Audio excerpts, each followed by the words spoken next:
আতঙ্কে আছি, আমরা তালা মাইরা ঘুমোই। আমার দেবর হয় যিনি মারা গেছে, এভাবে যে যাকে যেভাবে মারছে সেটা আমার হাজবেন্ডের সামনে। ও পুরা মানে ওর সামনে ওর ভাইকে মারছে। তো আমরা যখন থানায় অভিযোগ করতে যাই তখন এখান থেকে অনেকেই অনেক কথা বলছে, তাদের নাকি আসার পথে মেরে ফেলবে, ওনাদের সবাইকে মেরে ফেলবে। আমরা কালকে সারা রাত আতঙ্কে ছিলাম, মানে আমরা ঘুমাইতে পারি নাই। কখন কি হয় যে আমরা মহিলা মানুষ সবাই একা থাকি, এখন আমার দেবরকেও তার আমরা পাবো না।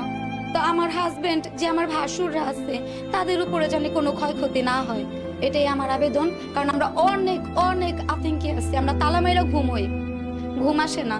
এই যে আপনারা চলে যাবেন, তারপরে আমাদের জীবনের কি গ্যারান্টি আছে আমরা জানি না। এটা আমরা কি করবো, আমরা আপনারা কি করবেন আমাদের করেন। আর এই যে মার্ডারটা হইলো, এই যে দিনে দুপুর বেলা আমার দেবরটাকে যেইভাবে মারলো, যারা যেভাবে মারছে, আমরা তাদের সুষ্ঠু বিচার চাই।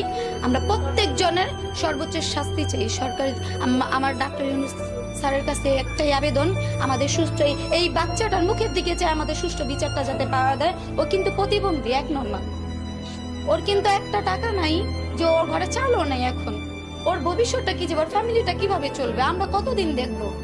এখন আমার হাজবেন্ড এই প্রতিবাদ করাতে আমাদের উপরেও মানে অনেক আতঙ্ক আসতেছে। এখন আমাদের কি কি কি নিশ্চয়তা আছে আমরা যে ভালো থাকবো।